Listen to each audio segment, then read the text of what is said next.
বাংলাদেশের সাবেক প্রধানমন্ত্রী ও বাংলাদেশ জাতীয়তাবাদী দল বিএনপির সাবেক চেয়ারপারসন, গণতন্ত্রের আপসহীন নেত্রী মারহুমা বেগম খালেদা জিয়ার রুহের মাগফিরাত কামনায় পাবনায় 2 দিনব্যাপী কোরআন খতম ও দোয়া মাহফিল সম্পন্ন হয়েছে। পাবনা জেলা বিএনপির উদ্যোগে আয়োজিত এই কর্মসূচি আজ মঙ্গলবার দুপুরে শহরের বীর মুক্তিযোদ্ধা রফিকুল ইসলাম বকুল স্বাধীনতা চত্বরে বিশেষ মোনাজাতের মাধ্যমে সমাপ্ত হয়। সিনিয়র রিপোর্টার জাহাঙ্গীর আলমের প্রতিবেদনে দেখুন বিস্তারিত। ক্যামেরায় ছিলেন সোহানুর রহমান।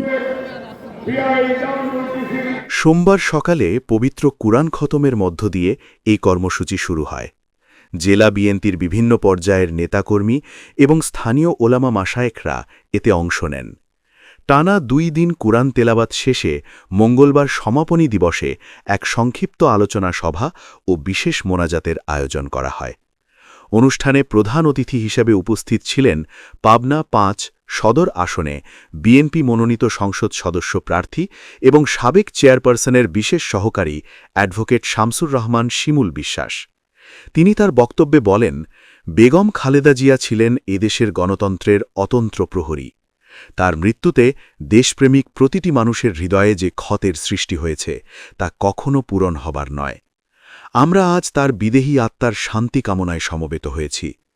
দেশবাসীর কাছে তার জন্য দোয়া চাই যেন মহান আল্লাহ তাকে জান্নাতুল ফিরদাউস নসিব করেন। পাবনা জেলা বিএনপির আহ্বায়ক এবং 4 আসনের বিএনপি মনোনীত প্রার্থী হাবিবুর রহমান হাবিব অসুস্থতার কারণে বর্তমানে ঢাকার ল্যাব এইড হাসপাতালে চিকিৎসাধীন রয়েছেন।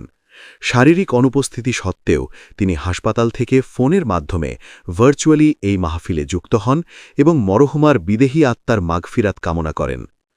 পাবনা জেলা বিএনপির শীর্ষস্থানীয় নেতৃবৃন্দ, অঙ্গ ও সহযোগী সংগঠনের নেতাকর্মীসহ সর্বস্তরের সাধারণ মানুষের অংশগ্রহণে বীর মুক্তিযোদ্ধা রফিকুল ইসলাম বকুল স্বাধীনতা চত্বর এলাকাটি কানায় কানায় পূর্ণ হয়ে ওঠে। মাহফিল শেষে বিশেষ মোনাজাতে বেগম খালেদা জিয়ার আত্মার শান্তি কামনার পাশাপাশি দেশের শান্তি, সমৃদ্ধি এবং গণতন্ত্র পুনরুদ্ধারের জন্য মহান আল্লাহর দরবারে বিশেষ প্রার্থনা করা হয়।